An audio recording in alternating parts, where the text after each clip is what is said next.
এই বাজেটকে বাইরে অনেকে বলছে চানাচোর মার্কা বাজেট, যা শুনতে ভালো লাগলেও খেলে পেট খারাপ হয়।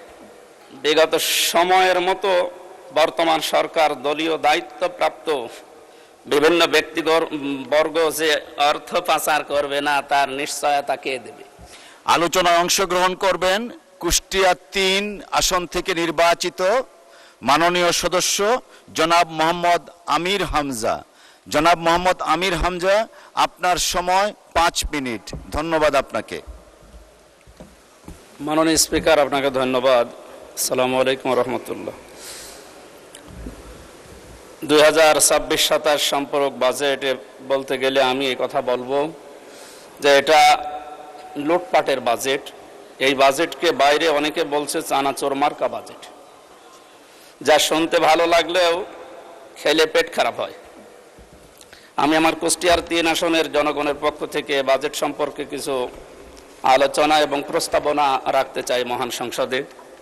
মাননীয় স্পিকার, জাতীয় বাজেট একটি দেশের অর্থনৈতিক উন্নয়ন, সামাজিক নিরাপত্তা এবং জনগণের কল্যাণ নিশ্চিত করার অন্যতম প্রধান মাধ্যম। বাজেটের মূল ভিত্তি হলো রাষ্ট্রের আয় এবং ব্যয়।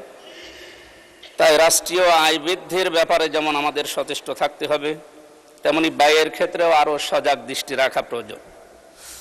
মাননীয় স্পিকার, অতি প্রয়োজনীয় উল্লেখযোগ্য ব্যয়ের খাত চিহ্নিত করে দক্ষ ব্যবস্থাপনার মাধ্যমে জনকল্যাণের স্বার্থে অগ্রাধিকারের ভিত্তিতে যথাযথভাবে ব্যয় করতে হবে, এটাই আমরা মনে করি।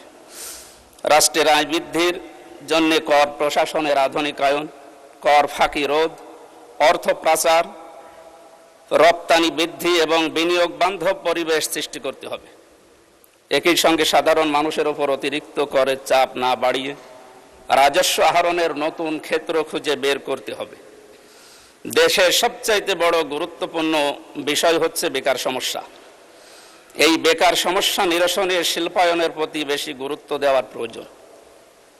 বৈদেশিক রেমিটেন্স বৃদ্ধির প্রতি বিশেষ গুরুত্ব আরোপ করা অধিক প্রয়োজন। মাননীয় স্পিকার, ব্যয়ের ক্ষেত্রে শিক্ষা, স্বাস্থ্য, কৃষি, যোগাযোগ, সামাজিক নিরাপত্তা এবং কর্মসংস্থান খাতকে অগ্রাধিকার প্রদান করতে হবে।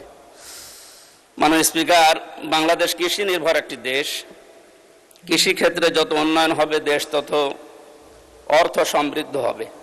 এজন্য কৃষকদের স্বল্প মূল্যে সার, বীজ এবং শুল্ক মুক্ত কৃষি সরঞ্জামাদি সরবরাহ করা প্রয়োজন।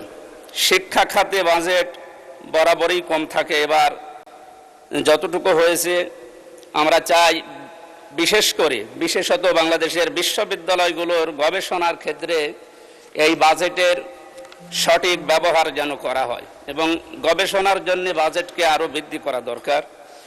এই বাজেট এত কম যে তা দিয়ে দেশে অর্থনৈতিক সমৃদ্ধিতে তেমন কোনো ইতিবাচক ভূমিকা রাখা সম্ভব হচ্ছে না বলে গবেষকরা জানাচ্ছে। মাননীয় স্পিকার, দেশের সংখ্যাগরিষ্ঠ মুসলিমদের জন্য প্রতিষ্ঠিত মাদ্রাসাগুলো যুগ যুগ ধরে অবহেলিত। ইবতেদায়ী মাদ্রাসা এবং সকল জেলা শহরে আমি একটা করে ফাজিল এবং কামিল মাদ্রাসা জাতীয়করণের মাধ্যমে মাদ্রাসা শিক্ষার উন্নয়ন ব্যবস্থা এবং এবারের বাজেটে আসলে বাজেট আরও যথার্থ হতো বলে আমি মনে করি। মাননীয় স্পিকার, যোগাযোগ ব্যবস্থার উন্নয়ন হলে দেশের অর্থনৈতিক সমৃদ্ধি ঘটবে বলে আমি মনে করি। তাই সারা দেশে রেল যোগাযোগ ব্যবস্থাকে আরও আধুনিকায়ন, উন্নয়ন এবং রেল সম্প্রসারণ করার জন্য জোর দাবি জানাচ্ছি। বিশেষ করে আমার কুষ্টিয়া ঝিনাইদহ এই ৪৫ কিলোমিটার মাঝখানে কুষ্টিয়া ইসলামী বিশ্ববিদ্যালয়, এখানে প্রায় ২০ থেকে ২২ হাজার ছেলে মেয়েরা লেখাপড়া করে। এদের জন্য ট্রেনের যে ব্যবস্থাটা করা হয়েছে, রেল লাইন চালু করার উদ্যোগ নেওয়া হয়েছে, আমরা শুনেছি, এখনো কার্যকর কোনো ভূমিকা দেখতে পাইনি। আশা করি এই ব্যবস্থাটাও এই আগামী বাজেটে অন্তত আসবে। এই বিশাল বাজেট প্রণয়ন হওয়ার বিগত সময়ের মতো বর্তমান সরকার দলীয় দায়িত্বপ্রাপ্ত বিভিন্ন ব্যক্তিবর্গ যে অর্থ পাচার করবে না তার নিশ্চয়তা কে দেবে? দুই দল থেকেই আমরা বহু কথা শুনেছি বাজেটের উপরে। আমার মনে হচ্ছে গতানুগতিক কথাই বেশি আসতেছে। ওনারা কথা তুললেই বলা হচ্ছে যে বাজেট নিয়ে সারা দেশে আনন্দের বন্যা মিছিল বয়। তা আমরা বাজেট 11 জুন এটা উপস্থাপন করার পর সারা দেশের যে সমস্ত জায়গায় বিক্ষোভ মিছিল এবং মানববন্ধনের মতো যে প্রতিক্রিয়াগুলো দেখলাম, আমার মনে হয় এই মানুষগুলো কি ওনাদের দৃষ্টিতে মানুষ না, বা এই দেশের জনগণ না? এরা যদি জনগণ হয় বা মানুষ হয় তাহলে তাদের এই প্রতিক্রিয়া কেন?